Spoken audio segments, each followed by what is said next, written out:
Welcome to Grey Wolf Adventuring. My name's Elle, and I am off to my first LARP. What I want the video today to consist of is me going through the costume, weaponry, and accessories that I've purchased for this LARP, whilst telling you a little bit about it. I've broken the costuming down to 4 different parts. So, base layer, outer layer, accessories, and weaponry. So, let's start, shall we, with base layer. But before we do that, I'd like to tell you a little bit about the LARP in question and the character I've created for it. Warriors of Middle-earth is a Lord of the Rings inspired LARP set a decade before the events of the Fellowship of the Ring, and located at Duncarron Medieval Village, a recreation of an 11th century Scottish hill fort. In-game, the fort is located close to the town of Bree, and a call has been echoed through Middle-earth for the forces of good to converge at this fort, to fend off the increasing orc attacks that have plagued the area. My character is a human Gondorian ranger by the name of Eldar Greenvine. I was asked to create a backstory for him before arriving at the LARP, and it is as follows. During the Third Age, a noble ranger by the name of Eldar Greenvine was born in the land of Gondor. His father, a ranger commander of the north called Aldrich Greenvine, was distant, constantly busy with matters of his order and often being gone for months at a time.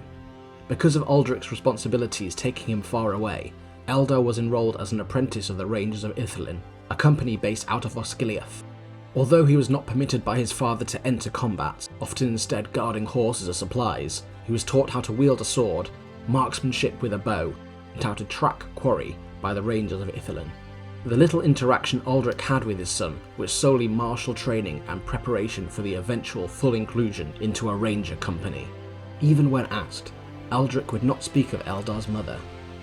As he matured, Eldar's skills as swordsman, archer, and tracker grew, leading him to witness the ferocity and might of the forces of Dark.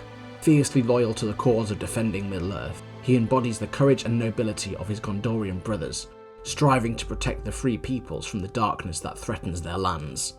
While sequestered for a short period of time in Minas Tirith, he heard word that the forces of good were amassing at Fort Narwin, and so made his way northward, stepping out on his own for the first time. The gaming system has been specifically designed for where we essentially get to choose 4 skills to be proficient in. There are a vast amount to pick from heavy to light armour, one-handed to two-handed weaponry, divine senses, assassination, gardening, healing, to name just a few. I chose light armour, one-handed weaponry, archery, and tracking. Despite owning a breastplate and helmet, I wanted light armour as, considering it is summer in the UK, I wanted to have clothing that was light and breathable, as my enjoyment during the game was my main priority. The one-handed weapon ability enabled me to engage in short melee skirmishes, and the archery feat meant I could keep my distance considering my light armour. Tracking, as well as the others in general, fitted well with my backstory and Eldar's job as an apprentice ranger. This is one of 2 looks that I have for the LARP. I bought this off of AliExpress for about £11. It is breathable, I think it's cotton, so luckily it allows me to sweat and breathe, which is very, very important. Also with this look is the chinos that I've been sporting since forever, and at the very, very bottom, my riding boot, my do-barries. I enjoy wearing for cosplay because they are just so in keeping with the character and are actually made out of leather rather than a faux material that is quite obvious when you get closer to it. I also have this green surcoat, which will be my alternative undergarment. Basically, I'll be going for at least 3 days, so I would like a change of clothes in that, even if it is just under here, just so I don't reek to high heaven, to be quite honest with you. This is my simplified outer layer that I have for the upcoming LARP. Trusty gloves as ever. I bring them mainly just so I can be a bit more rough and ready. I don't get a blister from swinging my sword around for too long, which has happened when I've been doing my HEMA. I have this padded gambeson. It is obviously just a costume gambeson. It wouldn't be stopping much at all in terms of swords. I deliberately got one that was without arms because, would you believe it, Scotland does get warm. So if the weather's going to be any decent, I will be sweating moving about back and forth during the LARP. So I figured that I needed to be able to breathe. This belt I've had for quite a while, and I have cut it a bit shorter because it was just a bit long and unwieldy. Let's add a couple more bits and bobs to the costume. I have this greeny brown kind of shawl, scarf, whatever you want to call it. I'm going to be wearing this when it gets colder on an evening. I think good costuming and like an interesting looking outfit is completely dependent on layers. I had this idea of just simply tucking these into this, like this, and here. I think it gives the aesthetic of Northerner armour in Game of Thrones, adds more layers and more texture, just makes the entire costume a little bit more interesting, a little bit more intricate. This is what I'm regarding as my outer layer. One more thing though, we could not be going to a Lord of the Rings inspired LARP without a Rohirrim, or almost like an elvish cloak. This entire getup I think will be too warm for me to run around, but maybe on an evening the extra layers might just keep me a little bit warmer. Arm protection. In the LARP I have selected 4 skills that I am proficient in. One of them is light armour. If I was to wear anything more than this, I think I'd then be classed as medium armour. My main priority whilst going on the LARP is to be able to get around and have fun and not it be an arduous task where I am sweating, thus no padded arms and light armour, so I can at least get around and enjoy myself while I'm there, which is the main point after all. Now time for accessories. The accessories I am bringing with me, I have a cord of rope, and on my right hand side I have a lovely drop bag that basically I'm going to be keeping snacks in and anything else that I might need at any point or other. And with that also, I bought this quite cheaply off of AliExpress.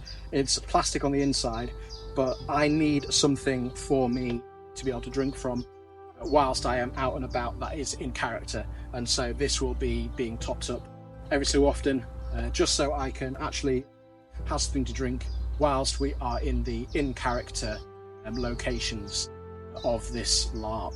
Now we get to the fun part, weaponry. First things first, sword. This is not the sword I'll be taking.